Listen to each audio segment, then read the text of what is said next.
Рактын алгачкы белгилери Дартты Кантип учурунда аныктаса болот. Чынында рак деген илдеттин өзү жок. Мындай термин менен клеткалардагы шишикке алып келген дарттын 200 чукул түрүн атап коюшат. Клеткалар туура эмес өөрчүп, андан шишик пайда болуп, жанындагы органдарды жабырката баштайт. Чейрек кылымдан бери рактан көз жумгандардын көрсөткүчү төмөндөдү, бирок онкологиялык оорулар дүйнө жүзүндөгү адам өлүмүнүн негизги себептеринен бири бойдон кала берүүдө. 2018-жылы 18 миллион киши рак илдетин алып жүргөнү аныкталган. Алардын 5 миллиону учурунда эрте эле аныктап, күчөй элек учурунда дарылап баштоого мүмкүн эле. Анын натыйжасы дагы жакшы болмок. Рактын көп түрүн дарылоого болорун кишилер билишин каалайбыз. Ал үчүн дартты эрте аныктап дарылоону дароо баштаган оң, дейт ракка каршы эл аралык көзөмөл бирикмесинин жетекчиси Кери Адамс. Мисалы, жатын моюнчасындагы рак өтүшүп кеткен учурда кайрылса, бейтаптындагы 5 жыл жашоо мүмкүндүгү 15%дан ашпайт. Бирок дартты учурунда аныктаган болсо, бул көрсөткүч 93%дан ашып түшөт. Айрым мисалдарды келтирсек, шизофрения менен жабыркаган жапондук кишиден рак илдетин аныкташат. Анын жүлүн мээсин алмаштырып, ракты шизофрения оорусунда айыктырышкан. Ошондуктан бат-баттан текшерилип туруу маанилүү. Деген менен Британиядагы сурамжылоого таянсак, ар бир 4-чү бейтап дарыгерге баргысы келбейт. Анткени тыянактар кандай болуп калат деп коркушат. Оорунун очогу түрдүү формада, кайсыл гана органда болбосун жайгашышы мүмкүн. Бирок айрым симптомдору жана тынчсыздандырган белгилери бар. Андайды байкаганда дароо дарыгерге кайрылуу керек. Тынчсызданууга себеп болчу белгилер: теридеги кызарган шишиктин пайда болушу. Эске ала турган жагдай, рак шишиги көп учурда оорутпайт, өзгөчө баштапкы учурларында, өзгөчө моюнга, эркектердин жумурткасына, аялдардын сүт бездерине, ошондой эле колтук бездерге маани бериш керек. Көпкө созулган жөтөл, энтигүү же бирдемени жутканда кыйналуу, ичегилердин иштешиндеги өзгөрүүлөр, капысынан болгон ич катуу же тескерисинче ичтин өтүшү, кан агуу, жөтөлгөндө какырыкка же заарага кан аралашып чыккан болсо, түшүнүксүз эле арыктоо. Эгерде күтүүсүз жерден эле салмак таштап, арыктап жаткан болсоңуз, тынчсызданууга негиз бар. Дарыгерге кайрылыңыз. Дароо арыктап кетүү богок же диабеттин өөрчүшүнүн белгиси болушу мүмкүн. Өнөкөткө айланган алсыроо жана уйку жайында болгонуна карабай шалдыроо. Бул учурда дарттын башка белгилери да байкала баштайт. Түшүнүксүз эле оорулардын күчөшү, кандай мүнөздө, кандай учурда болсо дагы зыркыраты оорутуу же өнөкөт, кээде эле пайда боло калган ооруксунтуу, жаңы мендердин пайда болушу же башка формага, түскө айланып кетиши, заара кылгандагы көйгөйлөр, көкүрөктөгү өзгөрүүлөр, табиттин жоголушу, өнөкөткө айланган зарына, айыкпаган жана башка жаралар, өзгөчө ооздогу, көп терилүү, өзгөчө түнкү убакытта. Рак коркунучун кантип азайтса болот? Рактан толук сактанууга мүмкүн эмес, бирок онкологиялык дартка чалдыгып калуу кооптуулугун азайтса болот. Бул үчүн Дүйнөлүк саламаттыкты сактоо уюму 5 кеңеш берет. Чылым чегүүдөн жана чылымдын түтүнүнөн качыңыз. Жыныстык катнаш учурундагы сактануу жана медициналык процедура. Жыныстык жол менен же кан аркылуу жуккан вирустар рактын айрым түрлөрүн өөрчүтүп жиберет. Көп жолу колдонулган медициналык каражаттардан дагы этияттаныш керек. Тезден текшерүүгө барып турган оң. Жылына 2 ирет, ар 6 ай сайын дарыгердин толук профилактикалык кароосунан өтүп туруу эң туура жол. Эмдөөдөн өтүп туруңуз. Активдүү сергек жашоо образын күтүп, ден соолукка пайдалуу азыктарды колдонуу. Булар иммунитетти көтөрүп, көп илдеттердин, анын ичинде рактын коркунучун төмөндөтөт.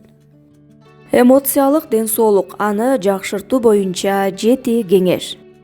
Эмоциялык ден соолук биздин жалпы жыргалчылыгыбыздын маанилүү бөлүгү. Бул биздин физикалык жана социалдык ден соолугубузду да камтыйт. Биздин күндөрү эмоционалдык ден соолук жана бакыт жөнүндө көп айтылат. Бирок эмоционалдык ден соолук деген эмне? Кантип аны өркүндөтө алабыз? Бул макалада биз ушул түшүнүк жөнүндө сөз кылабыз жана сизге чоң психологиялык жыргалчылыктан рахат алуу үчүн бир нече кеңеш беребиз. Ошондуктан сиз эмоционалдык ден соолукту чыңдоого жардам берген бир катар стратегияларды колдонсоңуз болот. Биринчи, эмоционалдык интеллект боюнча семинардан өтүңүз. Эмоционалдык интеллект бүгүнкү күндө психологиядагы эң маанилүү конструкциялардын бири болуп саналат. Анткени эмоционалдуу, акылдуу адамдар жыргалчылыкка көбүрөөк ээ болушат, өзүн өзү билишет, жакшы чечимдерди кабыл алышат, стрессти жакшы башкаруу, жакшыраак баарлашуу, адамдар менен ден соолукту чыңдоо мамилелери макалада көрсөтүлгөн башка жакшы сапаттардын катарында.